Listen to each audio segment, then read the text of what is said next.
Okay, welcome everyone to our presentation tonight. As you can see from our title page, as some of you probably know, this is a joint collaborative effort with ourselves, I say ourselves, from my organization, which is the SLA student chapter, the ALA student chapter, the SAA student chapter, and the ACES student chapter. So we've all come together tonight to bring you some people from our national organizations to tell you a little bit more about what they do on the national level and why we should want to get involved.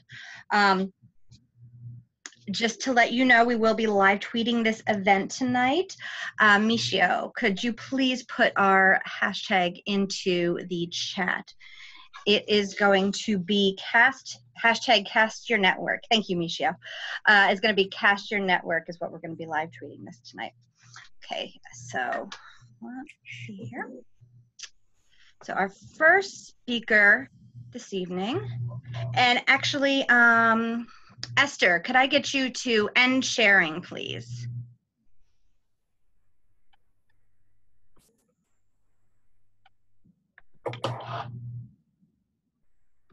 All right. And then our first speaker tonight is going to be Lydia Middleton. She comes to us from the she is the executive director, I should say, for the Association for Information Science and Technology, and has 20 years of association and nonprofit experience. So, Lydia, if you want to go ahead and take it away, thank you.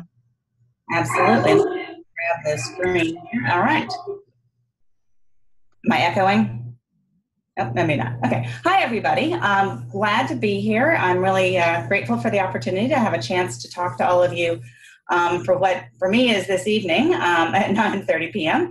Well past my bedtime, frankly, at this point, but I'm happy to spend a little bit of time talking about ACES and what we do in terms of representing the information science and technology professions, and answer any questions if you have any along the way.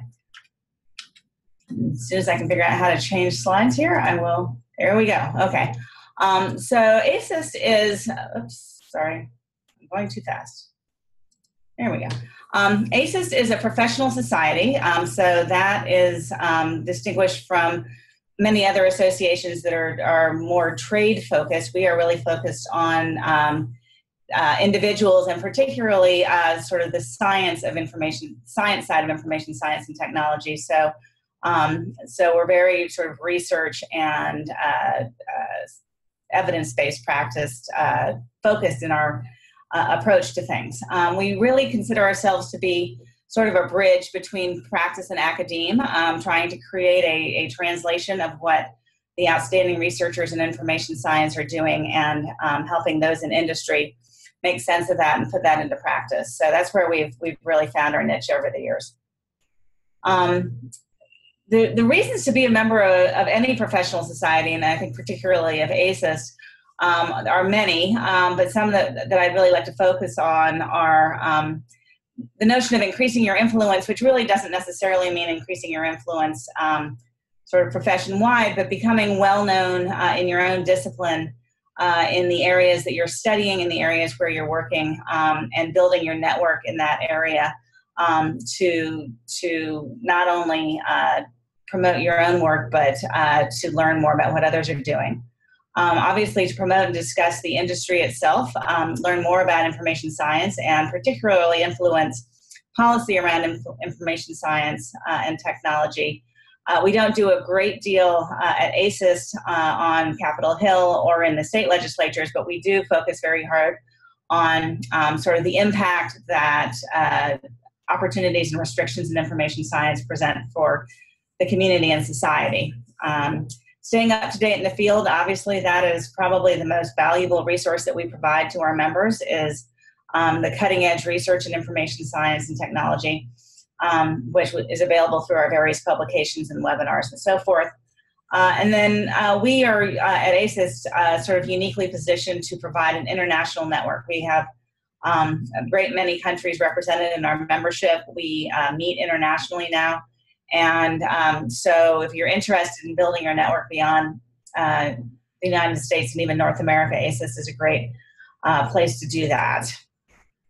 So briefly, the things that one would have access to as a member of ACES are varied. I'm going to go through them quickly. Obviously, the biggest thing we do probably every year is our annual meeting. And then we do a variety of regional meetings around the country, around the world rather. We're doing one in Cambodia coming up in January. So access to those meetings, big discounts to those meetings. If you attend one of those meetings, your membership pretty much pays for itself in any given year. We do webinars. We try to do a webinar at least every couple of weeks. Those are free to our members. We either do a webinar that's sort of content specific, or often we will do a Meet the Author series where the authors of our top published books in the profession are featured. We have a Career Center. The Career Center is right now mostly focused on industry opportunities. So as students, you may be interested in checking what's available there as you're sort of approaching your graduation dates. We are also moving in increasingly into the academic employment space. So if you're looking for a faculty position in the future, that's a good place to look as well. All of our publications and assets are located on our digital library, which is housed by Wiley, which is our journal publisher. That, of course, is available through our website. Discounts on books. And then most importantly, perhaps, is the networking opportunities, which this slide talks a bit about. We have a variety of ways in which members come together. We have chapters, which I think I might address on another slide, but our chapters and our special interest groups are our two major sort of divisions of members into specific networks. The chapters are obviously regionally based, and the special interest groups are focused around content. So we have about a dozen chapters right now, and I think we're at 15 or 16 special interest groups in all sorts of areas. The newest one to pop up in the last year or so is social media, and that is largely run by a group of students out of Heinrich Heine University in Dusseldorf. So there is no reason why a student group could not come up with a special interest group and launch that within ACES. We're very eager to see the next generation of leaders of the profession come in that capacity. So again, student and regional chapters. You all are obviously, or at least part of the organizing group for this is the student chapter of ACES. We have 30 or 40, I think, student groups around the world, including in Taipei and in Brazil and in Europe and other places. And then our regional chapters, which are located all around the world as well. You can access and find any member of ACES through really two different platforms. One is our membership directory that's on our website. And then we also have a directory linked to our online network, which is a sort of a closed LinkedIn platform for information science professionals that are members of ACES. We offer insurance plans, which you all are way too young to have to worry about. We have a very robust awards program that includes a lot of student awards. So I would strongly encourage you to take a look at that and make sure you're on our email list to receive those sorts of things. Publications are one of the most important things we do. The Journal of the Association for Information Science and Technology, JASIST, is one of the top ranked journals in the profession, and we are very proud of that. It comes out every month, and I'm sure you can find multiple copies of it in your library and elsewhere. We also publish the proceedings of our annual meeting every year. We just finished our annual meeting a week ago or so in Vancouver, and the proceedings were 980 pages long. So it encompasses every article that, every presentation that's done, including posters, a tremendously rich resource of information. And that's available to members and non-members through, again, through our digital library and on the Wiley platform. Just Google annual meeting proceedings for ACES. I don't think the 2018 one is up quite yet, but it should be in the next couple of weeks. And then Inside ACES is our internal newsletter that sort of tells you everything that's going on in the association and news from the programs and other such things. So obviously, the networking component is so very important. People are what makes this profession, so wonderful. And ACES is a great place to find people and connect and network. As I mentioned, we're very global. We have 59 countries represented. We do a lot of different things in terms of international partnerships with other organizations globally, and are always looking for more opportunities to do that. As I mentioned, global networking events. We have this meeting in Cambodia coming up. We'll probably do at least one more regional meeting probably in Europe this year. And then our annual meeting is actually in Australia in the coming year. So I mentioned our special interest groups. These are really an opportunity to get more involved in the discipline in which you're most interested, or the content area in which you're most interested. It's a great place to bounce ideas about research off of other people. All of these groups, by the way, have a component on our online community. So if you want to get more engaged, that's the place to go to do that. And often our special interest groups will host workshops at our annual meeting or webinars or other things. So very vibrant and dynamic group of folks talking about very specific things that are important to them. I mentioned our chapters already. Both the chapters and the SIGs are a great way if you're interested in starting to get more involved in ACES and in the communities, is to start at that SIG or chapter level. That's where you're sort of dealing with a smaller group of people, maybe not as intimidating, and you can very quickly move up through the ranks of volunteer leadership and that sort of thing if you're interested in doing that. So I don't know how many of you on the line right now might be members of ACES, but membership in ACES is a pretty good deal. It's $40 for a student, and it gets you all of these benefits and more, including leadership opportunities in variety of capacities. As I mentioned, that special interest group in social media is chaired and co-chaired, and pretty much the entire leadership of that is student-based. So a great way to start getting more involved. And of course, a great way to meet other students in other universities. So if you're interested in sort of spreading your network more broadly than San Jose State, that is certainly an opportunity for you. We are starting to get more involved in mentoring. And so the last 2 years, we've run a mentoring program at our annual meeting, and give an opportunity specifically to students, and often master's degree or PhD students the opportunity to be mentored by a senior member of the field. So that's a sort of a growing area that we're really focusing on. I can't emphasize strongly enough how valuable to us volunteerism is, and how much I think you can get out of that by being a volunteer. So again, as I mentioned earlier, special interest groups and chapters are a great way to get involved in volunteering. We also have a significant number of committees and task forces doing work year-round. And then these awards that we give all need juries to pick award winners. So that's another great way to get involved. Webinars, as I said, we do a couple of them a month. We try to do an author series about once a quarter. And so examples of some authors that we've had in the past year or so: Marcia Bates, Joe Janes, Lynn Conaway, and Marie Radford have all presented for us. And then we try and touch on the really hot topics. If we have an annual meeting session that's really popular, we'll often bring that back as a webinar. Those are all recorded and available for download. If you're a member of ACES, you can download them for free at any time, or watch them for free live, whichever is easier for you. And then, as I mentioned, our annual meeting coming up in Melbourne, Australia in 2019. That's in October. And this is, sort of a big leap for us to go that far away. We've done one other international meeting in Copenhagen a couple of years ago that was a big success. And so we're super excited about Melbourne, and think it's going to be a fabulous meeting with a lot of focus on Indigenous populations and the role of information in tracking ancestry in that space, and data science, which is another really strong area of study in Australia. And so we're going to focus to some degree on what's happening locally there, but also also on the broader topics that we cover broadly as an association. So that I think gets me pretty much to the end with a couple of minutes to spare. So yep, that's the end. So anybody has any questions, I'm more than happy to answer them. I'm going to turn off my share here so I can see everybody. So we had one question that came in. Does JSIST only accept submissions from members?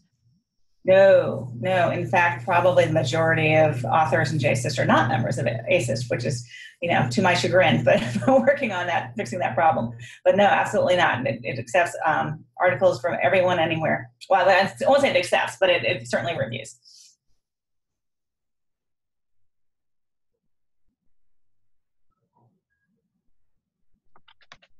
Okay, do we have any other questions for Lydia?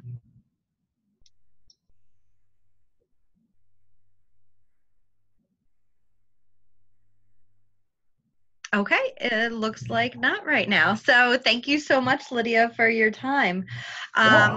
Next up, we have Clara Cabrera from SLA.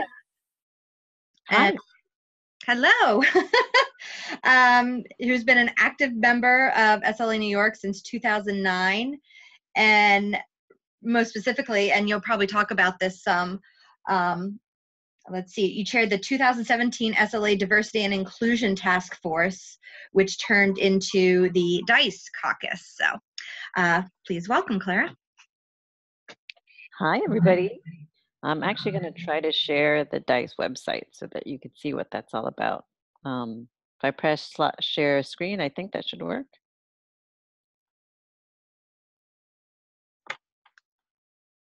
That work? Yep, good to go. Great.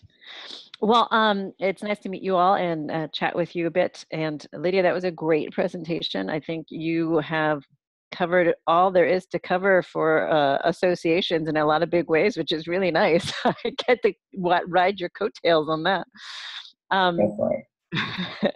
So much like Lydia said, our association, SLA, provides a lot of information and networking opportunities to professionals in the field, and various ways of entry in to working with each other, getting to grow as a professional, both in your developmental skill and as a person in different ways.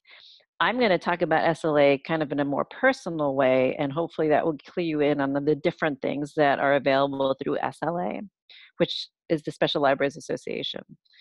So Special Libraries Association is an international association, and I come to it from the New York chapter. I came to libraries after being in a different career and went to library school, and really out the gate was involved with SLA because a coworker of mine in the publishing field was a student at Pratt when I joined, and he was an officer at the SLA at Pratt chapter, and he convinced me that it was the best thing I could do was to be an officer for the student chapter. He was right. It was the best thing I could do. It really got me involved very quickly from the start of my career in the library school. And at the student level, the student chapter level, we worked on things like providing tours for different types of libraries. So we got to connect with established professionals in different arenas so that we can ask for the opportunity to visit their space with students. And I got to see a lot of different types of libraries, including the type of library which I entered, which is, I work in the legal profession. I'm a law librarian for an AmLaw 100 firm. And at the time I started at library school, I didn't know if I would be able to do that because I didn't have a JD, nor was I interested in getting a legal degree. But it was on that tour that it was confirmed to me that wasn't necessary to work in that profession. So that was great, but I also got to see a number of other types of libraries, which were really fascinating, like the botanical garden library,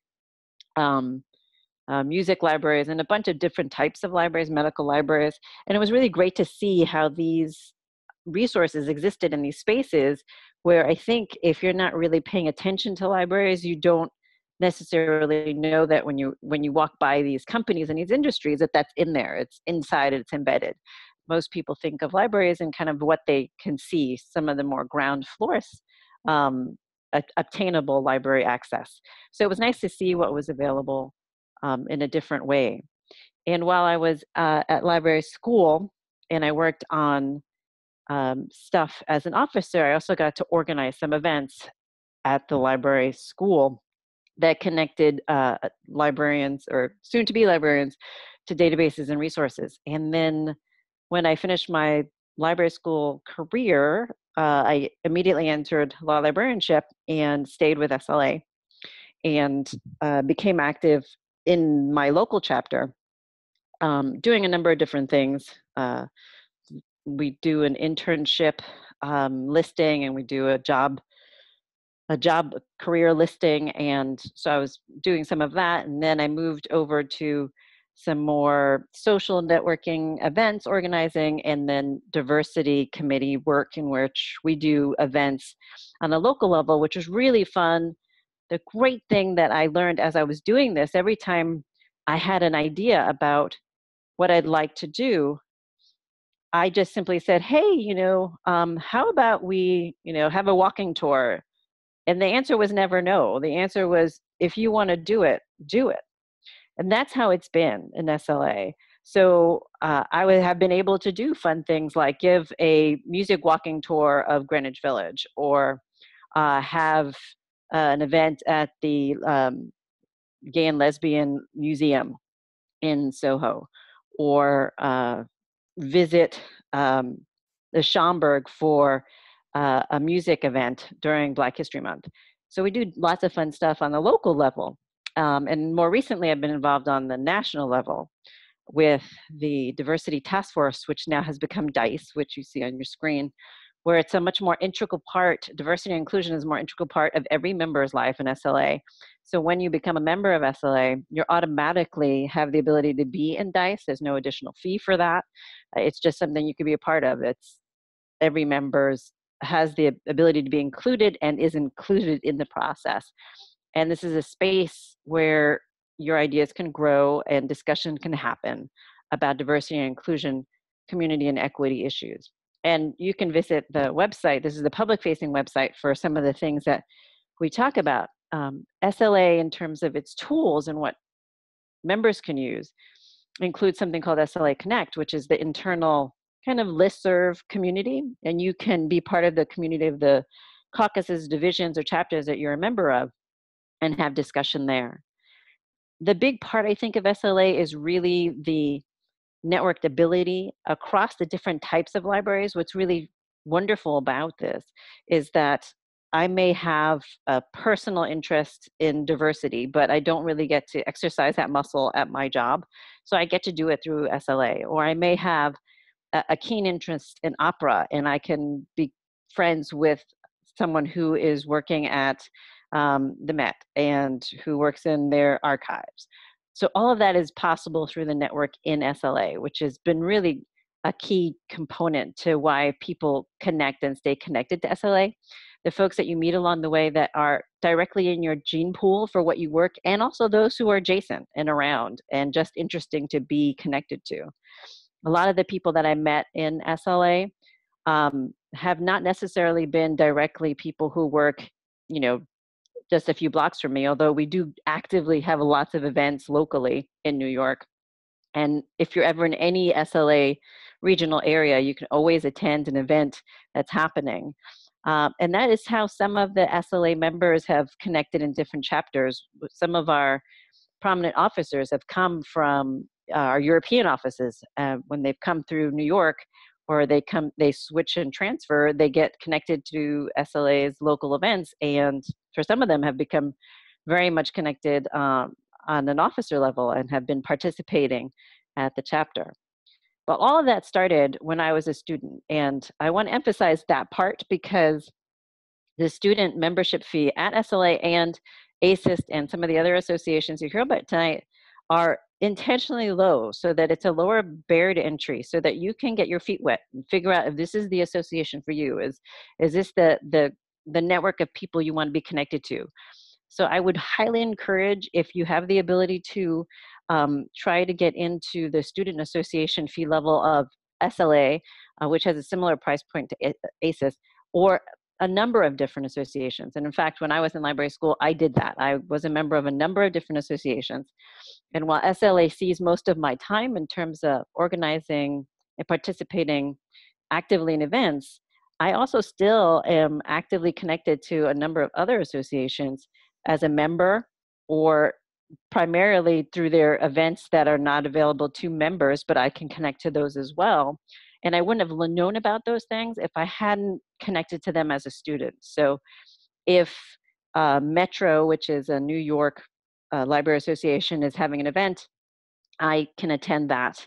If LAGNY, which is, or AALL, which is the American Association of Law Librarians, is having an event, I'm not a member of the national chapter, but I'm a member of the local chapter, which some associations allow you to do. For SLA, I'm a member of the national chapter, which you have to be a member of the national chapter, and then you can add on any kind of specific division or chapter or caucus. I find that works best for me because I like to be active in that space. There is not a formal, like, ongoing mentorship program at SLA. I see that question. Thank you, Marissa.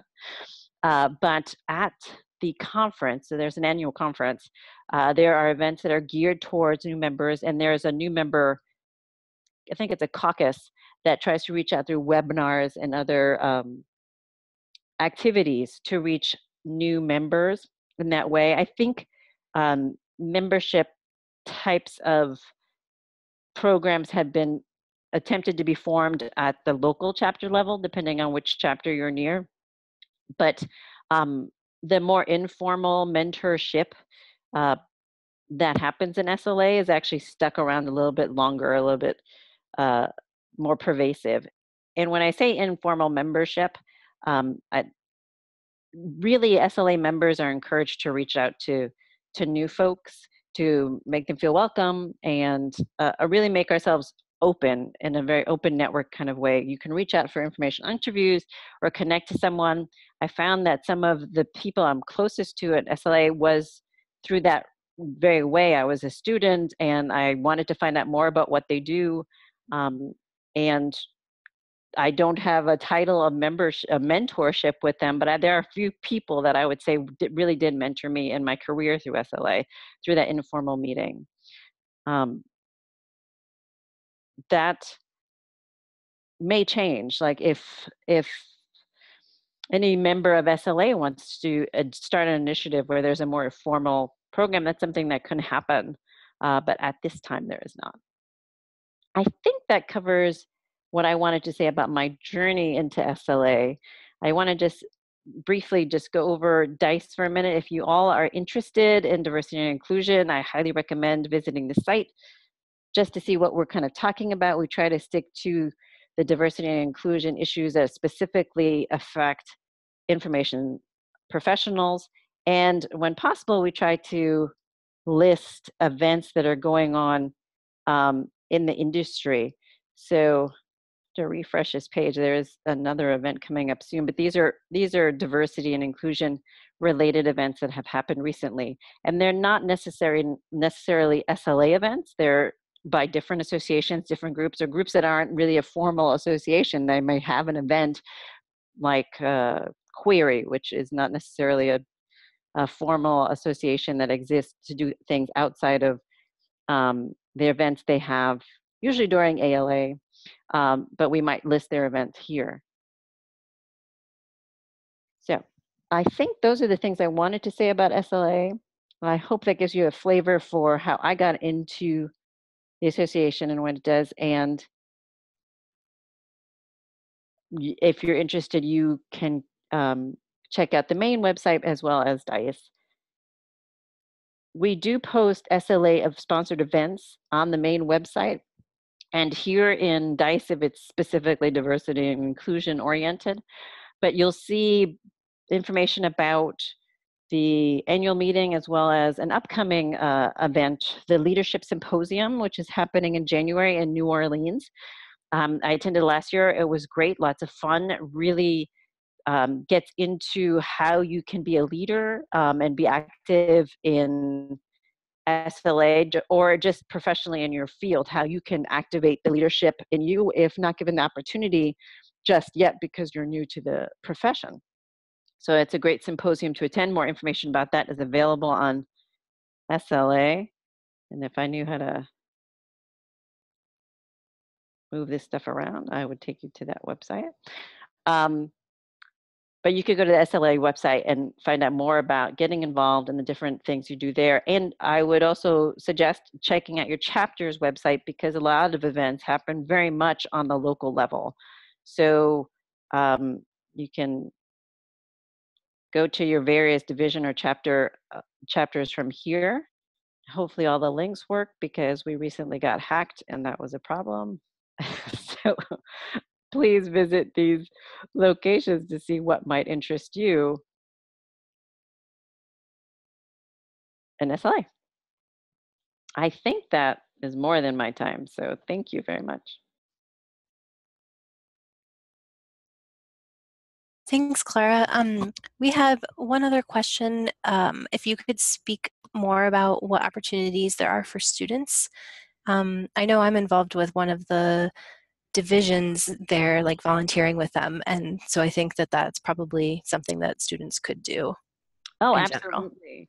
Yeah, so outside of being involved in your student chapter at your school, you could be involved in the national chapter at any level in any association. So you could definitely be a part of, say, your local chapters events or your local division. So the various divisions that are there, if you have already a very specific kind of interest in, let's say, legal or business or any one of the other areas of interest, you can definitely be involved there, where they look for people to take on tasks and duties, whether it's to organize an event or to be the social media person, or to do very specific tasks at live events or virtual events. You can definitely get involved there. There's also the new student group, which has an acronym I can never remember. It's something like SNAP, but I never got that right. There's definitely those things to do, and there's information about the different types of student groups that in the different schools available on the website. If you're unfamiliar with that, it should list information about that. But you can also get involved in the student chapter, or these types of different divisions. And by getting involved, you can, thank you very much. I cannot say the SNPAC. SNAP. I don't know. That stands for the Student New Professionals Association Committee, I think, or caucus. Thank you, Amy.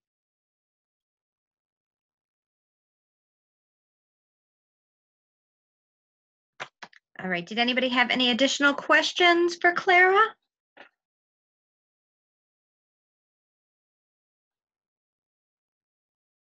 Okay, it looks like not at the moment. Okay, thank you so much, Clara, for presenting tonight. Thank you so much.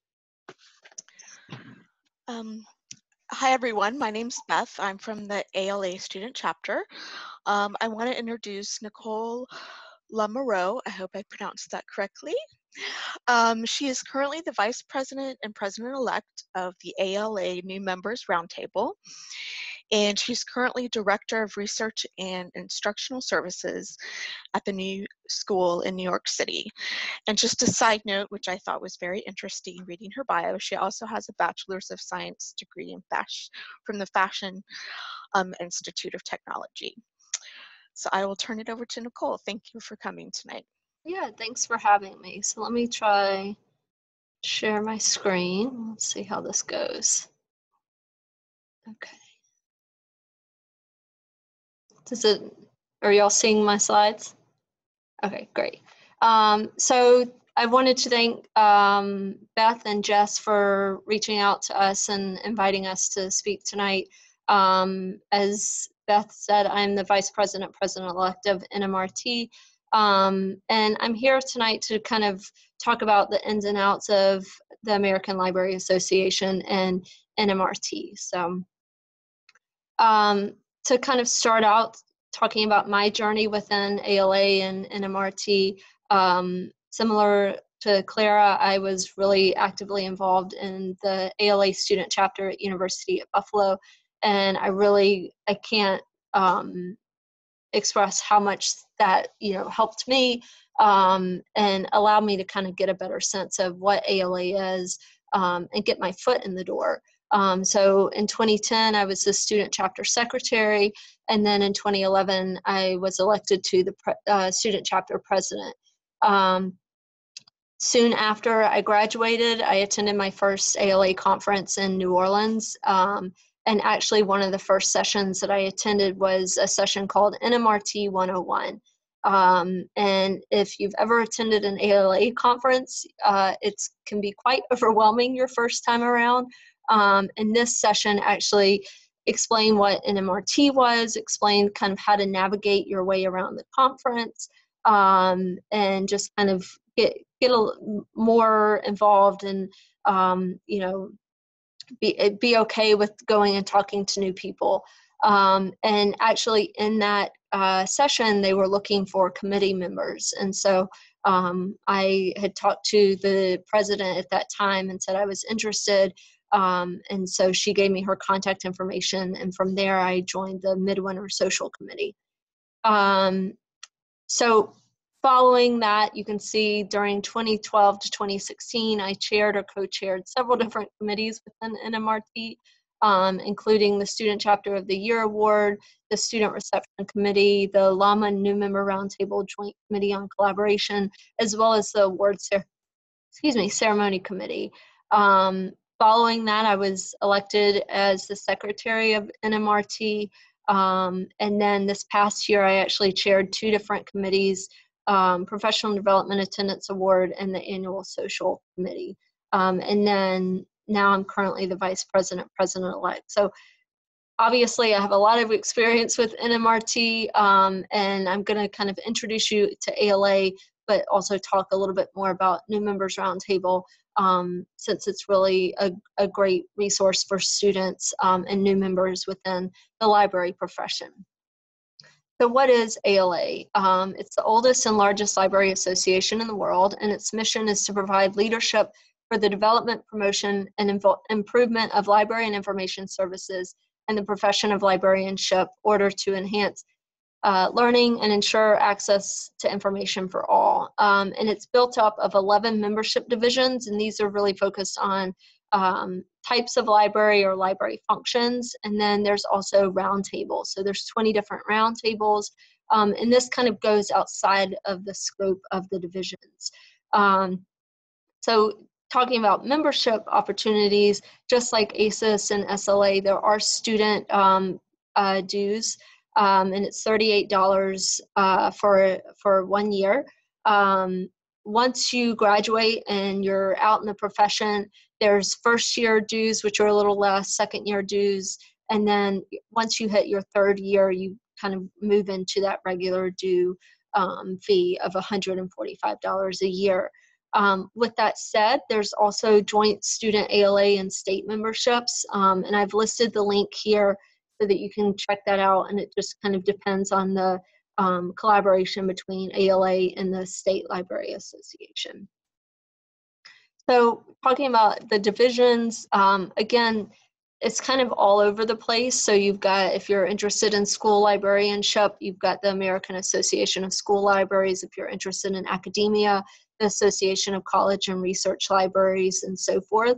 Personally, I'm involved with ACRL and LAMA, and that just follows with my career trajectory and where I hope to, continue to move into. So at the end, there's another link, and you can kind of go in and explore and see what makes sense for you.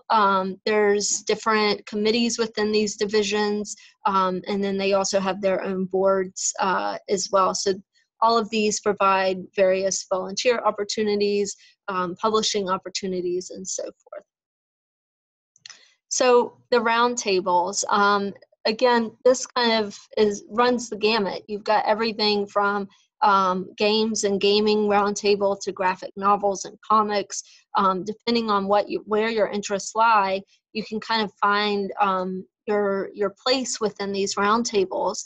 Some are relatively small, and then some can get quite large. New Members Roundtable is actually one of the largest roundtables within ALA. Right now, I think we have about 1,000 to 1,500 members, and it's students, it's newer professionals. We've got paraprofessionals. So we try to, reach out to all of those that are involved that are new to the library industry. So why join ALA?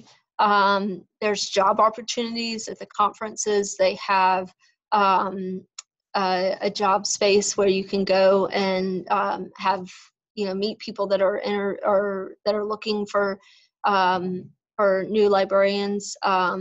There's the ALA job list that is on their website, and as well as they send out various emails, networking opportunities, volunteer opportunities.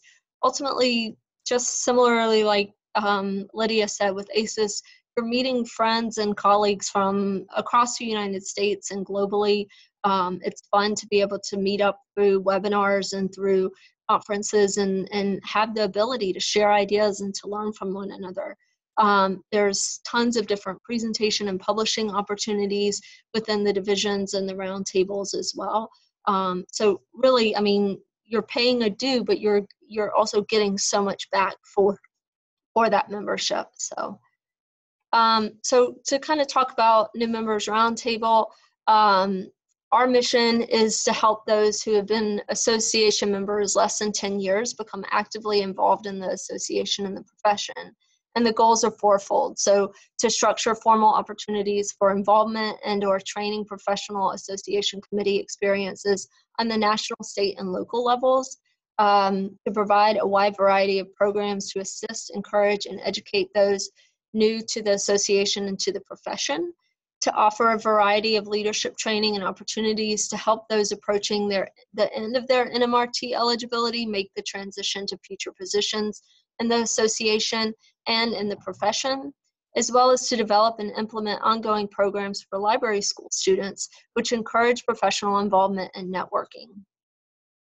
So we've got tons of different committees, and actually something that we pride ourselves is that we guarantee committee positions.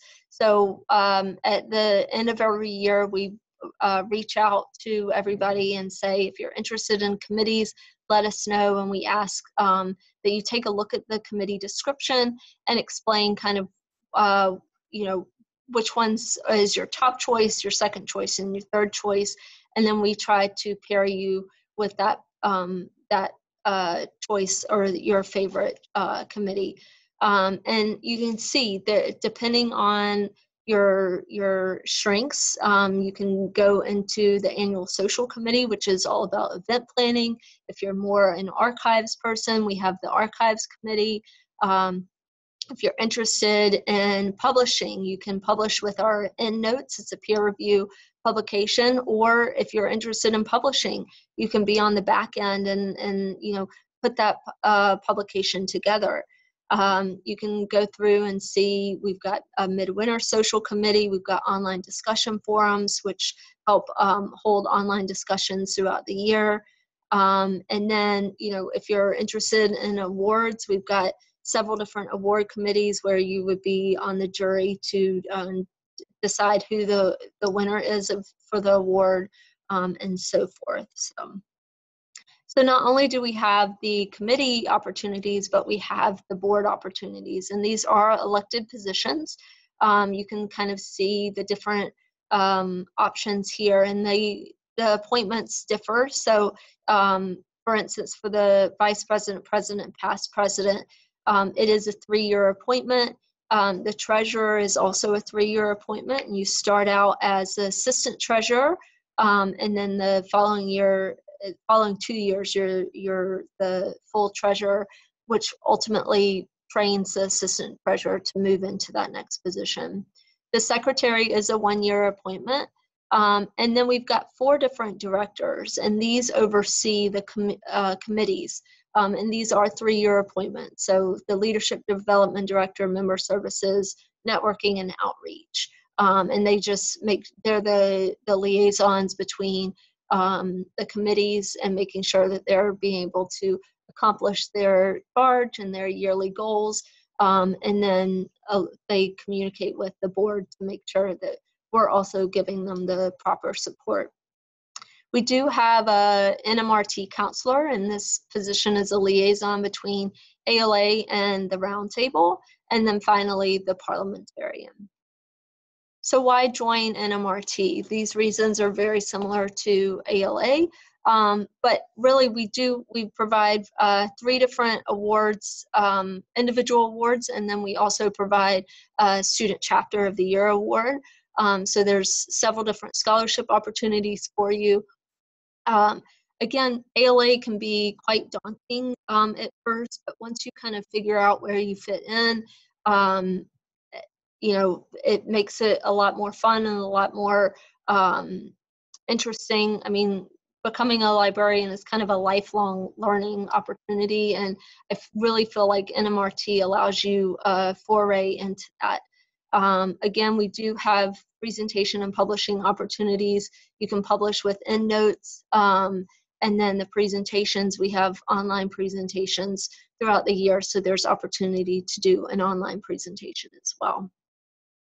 So here are some important websites. Again, ALA's website, as well as New Members Roundtable website. If you're interested in learning more about the divisions, I've listed the website for that as well as the roundtable. So with that, if there's any other questions, I'd be happy to answer those, or you have my contact information. I've hit almost every committee within NMRT. I'd be happy to answer your questions now, or even later on as well. So let me stop sharing. And I don't know, are there any questions?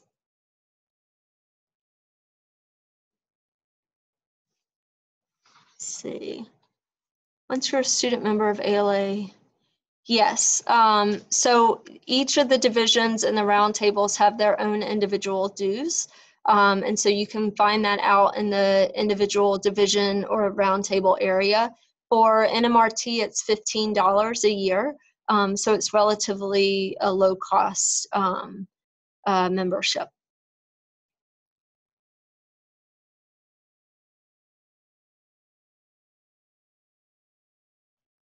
Okay, do we have any other questions for Nicole at this time? Oh, there's a question, what does a roundtable do? So it really focuses on a variety of interests. So if you're interested in sustainability or gaming or comic books, there's a library history roundtable, there's an exhibitor roundtable. So it focuses on that specific topic. And then they kind of work on how to kind of promote that topic and encourage others to learn more about that topic. So with New Members Roundtable, it's really about growing that person and allowing them to, find ways of building up their leadership experiences through committee work and board work. We have various webinars and online discussions. We actually have an online discussion, I think coming up next Friday or maybe the following Friday, to learn from each other. We have a mentoring group. So if you're interested in mentoring experiences, NMRT provides that. We also do a resume review at each conference. So if you're looking, you guys are students, you're looking to kind of get somebody that's worked in that field to take a look at your resume. So we really try to just boost new librarians and incoming librarians and help them along the way to get their foot in the door.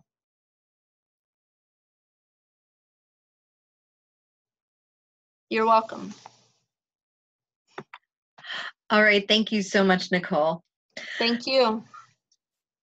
All right, our final speaker this evening is Elena Colon Marrero, who is from SAA. Right now she serves as the chair of the Students and New Archival Professionals Roundtable. So welcome, Elena. Hi, everyone. So I just first want to kind of give you a brief overview of like how my talk's going to be structured. I don't have anything to share. My opinion, the SAA website's kind of not great, so I don't really want to share that. So you can just stare at my lovely face while I talk. And so I'm going to go over briefly what SAA is. And then kind of my journey becoming and staying involved with SAA, and then I'll get into the kind of the good, bad, maybe some neutral aspects of being involved. I'm striving to be as pragmatic as possible because professional organizations can be really expensive, and I want to make sure that you're using the limited funds that you have in the best possible place for you. And so I know when I heard about SAA, I only heard about all the shiny, great stuff. And so it was a little bit of a shock to the system when I got in it and kind of saw like, oh, maybe not everything is like 100% awesome all of the time. And then I'll also just let you know that my views of the org are impacted kind of as my status as like a cisgendered queer Latinx woman. So my experiences will differ from someone else's experiences. So the Society of American Archivists, or SAA, is a professional org for those that identify as an archivist or work in archives. And to join, you don't really have to prove that you're an archivist. You just self-identify if you want. And the org has everything from records managers to museum archivists, corporate archivists, those what we call lone arrangers, the people that are the only archivists in their place of work, and students as well. There is a yearly membership fee that is on a sliding scale. For students, it's about $55 a year, and you have to submit some kind of proof of enrollment in a college program. This can be anything from an unofficial transcript to a letter, but generally unofficial transcripts work. They just want to make sure you're enrolled in a program. And then after your student period, the fees are based on how much you make. So I pay upwards of $200 a year for SAA. There are some prices, like the more you make, the more you're going to pay to be in the org. But there are some prices for if you are unemployed during that period, but you still want to be involved. There are lower costs associated with that as well. And the organization is made up of various sections, formerly known as roundtables. I get that mixed up all of the time. And each section is kind of like an interest group with a different focus. And then there are various committees, task forces. You can work on one of the publication teams. And there's a little bit of something for everyone, depending on what your interest may fall. And then with your membership, you get access to our announcements email listserv. And then you are also able to join as many sections as you want, and each section has its own email listserv. Students are highly encouraged to join the Students and New Archival Professionals, or SNAP listserv. And SNAP is geared towards students studying in the archival field, whether it's in a public history program, a general history program, library program, whatever it may be. If you're interested in archives, we're kind of the group that's there for you. And it's also geared towards new professionals that are either just starting or up to 5 years kind of into their career. However, we don't like do a survey and kick you out if you're in the field for longer than 5 years. We really want you to still stay and be a part of SNAP and help give feedback and encouragement, whatever it may be, to those just entering the field. And so with SNAP, we encourage members to post in one of our many blog series, like a day in the life or recap a conference session that you went to. We also host Twitter chats on various topics related to archives, archivists, and students and new professionals.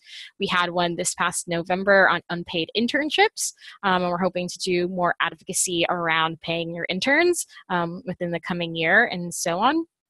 And then we also work with other sections and committees to co-host chats, webinars, and then also co-host our section meetings at our annual conference. And then with that, you also can get a copy of the American Archivist Journal, Archival Outlook magazine, and you have access to the SA mentorship program. You get discounts on SA books in our bookstore and some other SA like gear, if like tote bags and t-shirts are your thing. And then we have an annual meeting in late July, early August that you get special rates for as well. And then we do have continuing education workshops if there's something in your program that you missed. And SA has a class on it. You can take those workshops and get some certificates with that. And then we also have a directory of all of the members. So if there's someone that you remember talking to but didn't get their contact information, or maybe you lost their business card, you can usually find them in the directory. And then with that, like I first got involved with SA while I was a grad student at the University of Michigan School of Information. At the time, I was a co-chair of our SA student chapter. And as one of the officers of that chapter, I was primarily responsible for the social media. And this happened because I was literally the only person with a Twitter account and knew how that worked. And I had blogged and basically had a social media account on everything that you can think of. And I was kind of considering getting involved with the professional org to like help with career opportunities, have something on my resume. So I wanted to get experience anywhere and everywhere I could. And I don't remember how I heard of SNAP, but I did. And I saw that they were looking for ex officio officers, which are kind of like non-voting members of the SNAP steering committee. And so I applied for the position of the junior social media coordinator, which is a position that helps run the Twitter and Facebook accounts and explores new social media accounts with it. And so I kind of got that position. I started organizing Twitter chats, and then I spent my first year through that position, and in my second year transitioned to the senior social media coordinator position.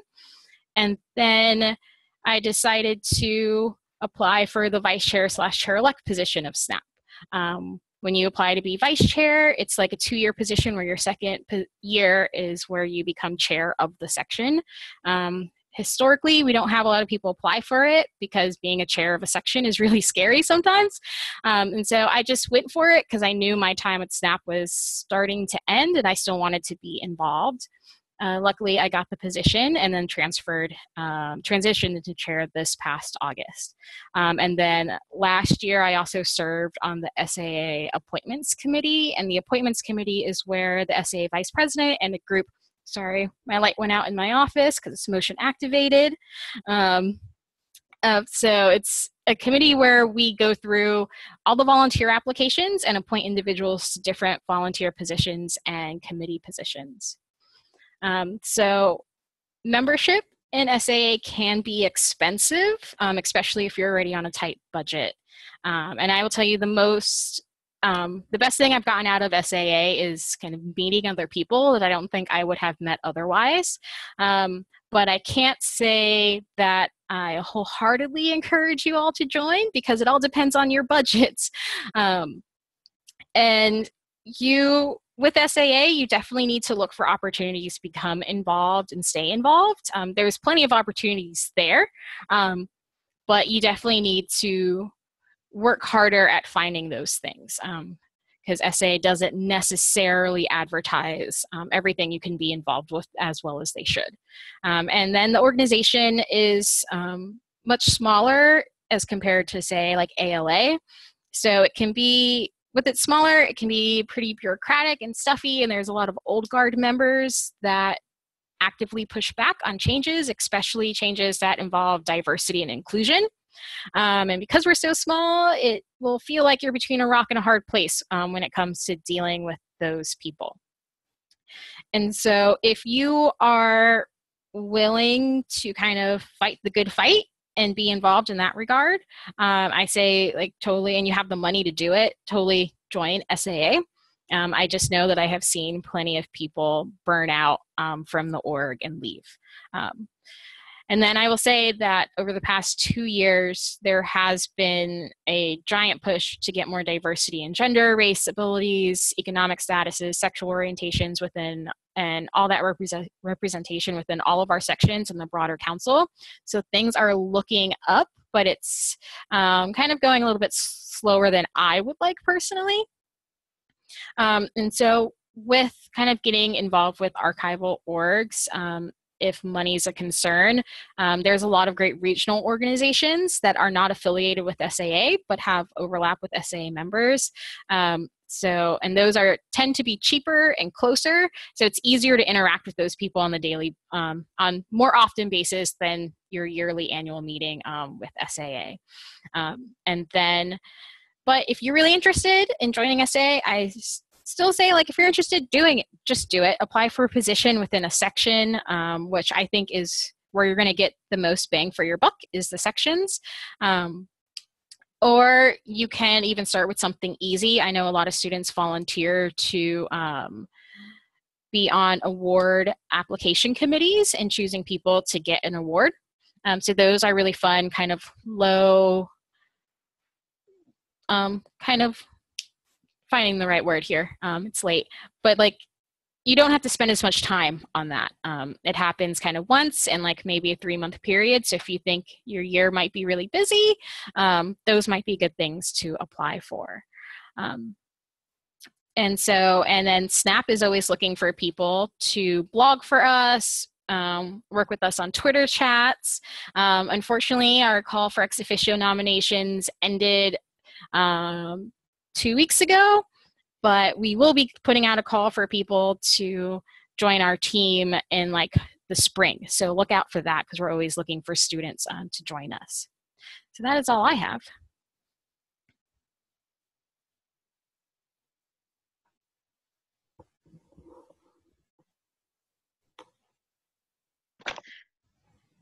Okay, thank you so much. Does anybody have any questions for Elena?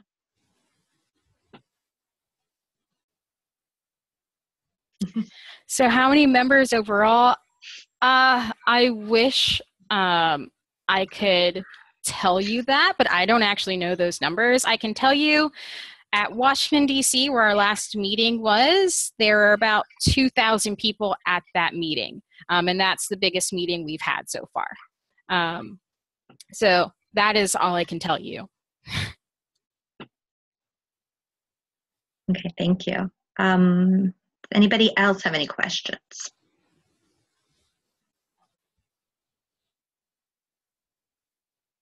Doesn't look like it. Did anybody have any general questions? I know some of our speakers had to leave, but I know that Clara and Elena are still here. Did anybody have any additional questions for either of them?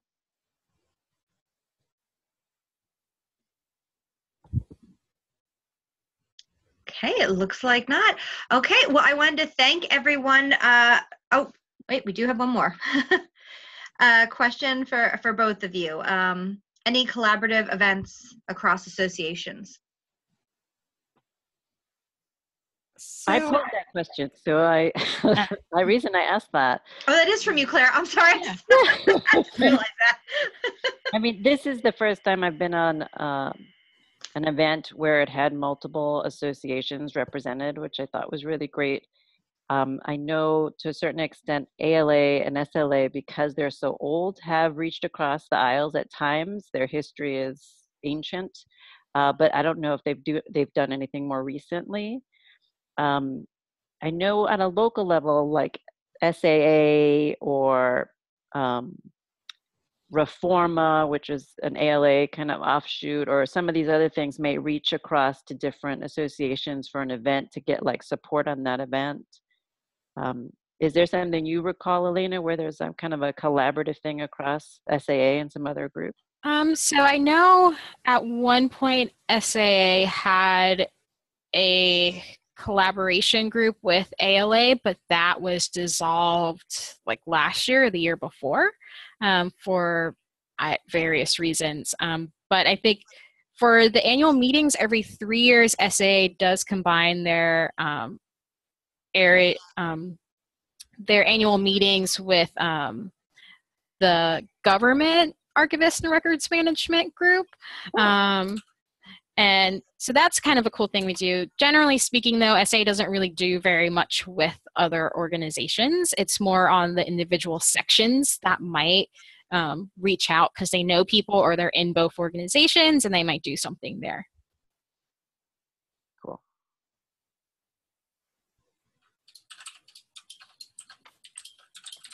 Okay, any other questions for anybody? I want to shout out to San Jose.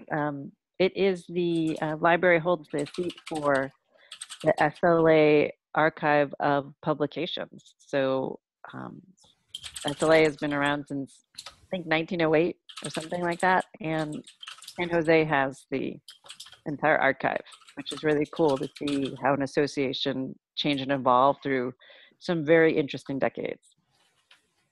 Definitely. Definitely. All right. Well, thank you everyone for coming tonight. Thank you especially to our speakers tonight, to Clara and Elena, and our other speakers that had to leave. I hope everybody got a lot of information out of this. I am going to be putting a link to a survey into our chat right now. If you would take just a few minutes to do that survey, that helps us out a lot.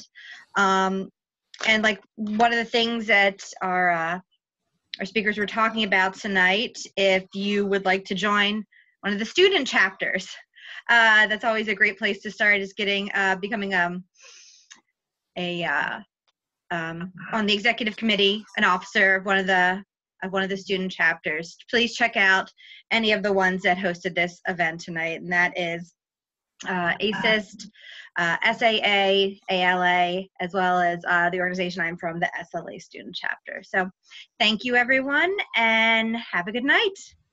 Good night. Thanks, everybody. Bye.